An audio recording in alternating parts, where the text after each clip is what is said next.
और देखिए, प्रचार में दिग्गजों के उतरने का सिलसिला लगातार शुरू हो गया है। इसी कड़ी में प्रधानमंत्री मोदी की जयपुर में रोड शो की तैयारी की जा रही है। चुनाव के आखिरी दौर में रोड शो प्रस्तावित बताया जा रहा है प्रधानमंत्री मोदी का, और साथ ही साथ योगी आदित्यनाथ या शाह के भी हो सकते हैं रोड शो। आदर्श नगर, हवा महल, किशनपोल, सिविल लाइंस के लिए विशेष रणनीति बना रही है भाजपा। जयपुर शहर और ग्रामीण की सभी सीटों पर प्रभाव पड़ने की उम्मीद है। नमस्कार, मैं हूं ऐश्वर्य प्रधान। सियासी सटायर में आपका स्वागत है। राजस्थान भर की सीटों की चर्चा हो रही है, 200 की 200 सीटों की चर्चा है, लेकिन जिन सीटों को लेकर सर्वाधिक चर्चा है वो जयपुर शहर की आदर्श नगर, किशनपोल, हवा महल और सिविल लाइंस, इन सीटों को लेकर सर्वाधिक चर्चा है। लेकिन इन सब के बीच आदर्श नगर, हवा महल और किशनपोल पर सभी की नजरें हैं। विद्याधर नगर के बारे में जानते हैं, मालवीय नगर के बारे में जानते हैं, लेकिन इन 3 सीटों को कैसे जीता जाए, क्योंकि इन तीनों सीटों पर प्रयोग किए गए हैं। सिविल लाइंस पर भी प्रयोग कर डाला गया है। अब यह प्रयोग कारगर सफल कैसे हो, इसके लिए एक नई रणनीति भारतीय जनता पार्टी ने तय की है, क्योंकि यहां पर ध्रुवीकरण को लेकर सर्वाधिक फोकस होता है। आदर्श नगर में ध्रुवीकरण, हवा महल में ध्रुवीकरण और किशनपोल में ध्रुवीकरण। ध्रुवीकरण कैसे किया जाए जिसका कि फायदा पूरे जयपुर शहर को भी मिले और आसपास की सीटों को मिले, तो इसके लिए नई रणनीति तैयार की जा रही है, और वो रणनीति है ब्रह्मास्त्र।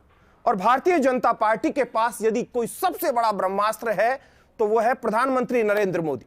प्रधानमंत्री मोदी को जब मैदान में उतारा जाएगा, यानी रोड शो में, अभी तक प्रधानमंत्री मोदी के जो रोड शो होते हैं वो सभाओं में ही एक शो करते हुए आ जाते हैं और महज 100 मीटर या 150-200 मीटर चल के आते हैं, आम पब्लिक का अभिवादन स्वीकार करते हैं, और वो सुरक्षा कारणों की वजह से बस अभिवादन स्वीकार करते हैं, उन्हें नमस्ते करते हैं और उन्हें प्रणाम करते हैं और सीधे मंच पर चले जाते हैं। लेकिन यदि प्रधानमंत्री मोदी जयपुर शहर में आए तो तय मानकर चलिएगा कि मुकाबला बेहद रोचक होगा, और ध्रुवीकरण है वो भी होने की संभावना लगभग तय मानी जा रही है।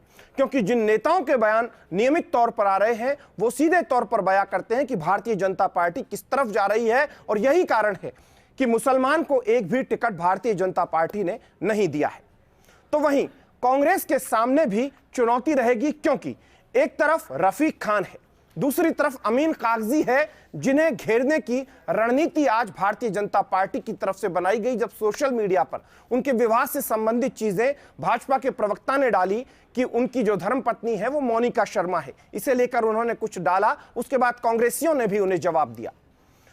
तो 2 सीट ये हो जाती है, और तीसरी आर तिवाड़ी की सीट भी रोचक सीट होगी। तो वहीं प्रताप सिंह खाचरियावास वर्सेस गोपाल शर्मा, मुकाबले कड़े होंगे। लेकिन इन मुकाबलों में ध्रुवीकरण कितना होता है, जातिगत खेल कितना होता है, यह देखने वाली बात होगी। और वोट काटने में कौन महत्वपूर्ण भूमिका निभाएगा, क्योंकि कई बार ऐसी चीजें भी सामने आती है कि जो खड़ा होता है या जो बड़ा दावा करता है वो बाद में 2 या 3 साल में स्थितियां साफ हो जाती है कि वो किन नेताजी की तरफ मूव करता है। उससे लोग अंदाजा भी लगा लेते हैं कि भाई साहब किस तरफ से खड़े हुए थे या किस तरफ भाई साहब की दोस्ती बाद में कैसे हो गई। ये आमतौर पर सियासी गपशप में चीजें सामने आ जाती है। लेकिन अब इंतजार रहेगा कि प्रधानमंत्री मोदी के अलावा क्या योगी आदित्यनाथ, अमित शाह, वसुंधरा राजे और कौन कौन से लीडर्स के रोड शो होंगे, या फिर नरेंद्र मोदी के साथ राजस्थान के प्रमुख नेता एक साथ रोड शो करते हुए चलेंगे।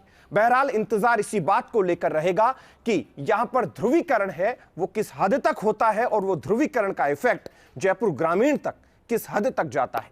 नमस्कार, मैं कल फिर किसी नए मुद्दे के साथ आपके साथ रूबरू होऊंगा।